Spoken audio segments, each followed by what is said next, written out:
সেটা হচ্ছে। কোর্ট তো অনেক কিছুই বলছে, কিন্তু কোর্টের বিষয়টাকে পালন করবে কি? কোর্ট একটা ব্যাখ্যা করছে, নিচে একটা ইন্টারপ্রিটেশন হচ্ছে। কোর্ট এটা আগেও বলেছিল, কিন্তু আমরা দেখতে পাচ্ছি ওখানে যে রেশন কার্ড বন্ধ, রেশনের সুবিধা বন্ধ হয়ে যাচ্ছে, ঘরের টাকা বন্ধ হয়ে যাচ্ছে, ব্যাংক লোন বন্ধ হয়ে যাচ্ছে, জমি কেনা বেচা বন্ধ হয়ে যাচ্ছে, ডোমিসাইল সার্টিফিকেট দেওয়া বন্ধ হয়ে যাচ্ছে, পরীক্ষার্থীদের নিচে তার ব্যবস্থা বন্ধ হয়ে যাচ্ছে, পাসপোর্ট বন্ধ হয়েছে।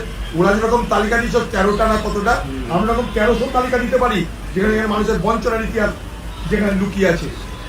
বড় দুর্দিন চলছে সাধারণ মানুষের, তারা গরিব, তাদের অ্যাক্সেসিবিলিটি নেই, তারা যেতে পারে না সব জায়গায়।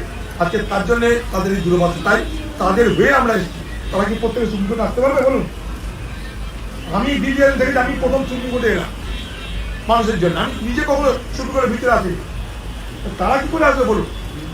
সকাল 10টা থেকে, কাল থেকে দিল্লিতে এসে লয়ার শাহিন ভাইয়ের সঙ্গে যোগাযোগ করে, শাহিন ভাই রাত্রের সময় সকাল থেকে বাড়ি থেকে বেরিয়ে না খেয়ে কোর্টে এসে ঢুকতে 2 ঘন্টা লাগলো, ঢুকতে বসতে 2-3 ঘন্টা লাগলো, কাগজের পর কাগজ শুনি।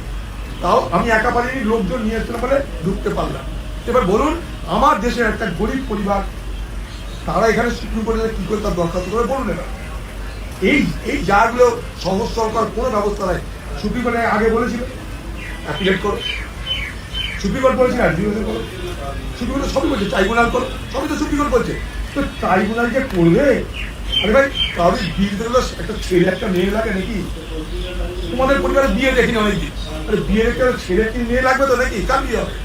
ওখানে ট্রাইব্যুনাল করতে হবে। ট্রাইব্যুনাল কোথায় হবে? পাট খেতে, ধান খেতে, আখের খেতে? কোথায় হবে ট্রাইব্যুনাল?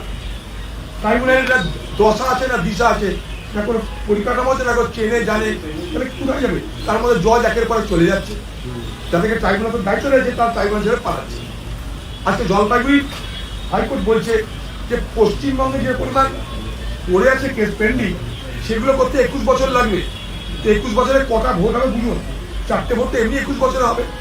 4টে ভোট হয়ে যাওয়ার পর তারপরে তোমার নাম উঠবে কিনা তা ঠিক হবে। এটা আমি বলছি না, বিচারপতি বলছে। কোথাকার বিচারপতি? জলপাইগুড়ির বিচারপতি। তাহলে বুঝুন কি দুরবস্থা। তো সুপ্রিম কোর্টের কাছে আমরা এটা সুরাহা চাইতে এসেছি আবার।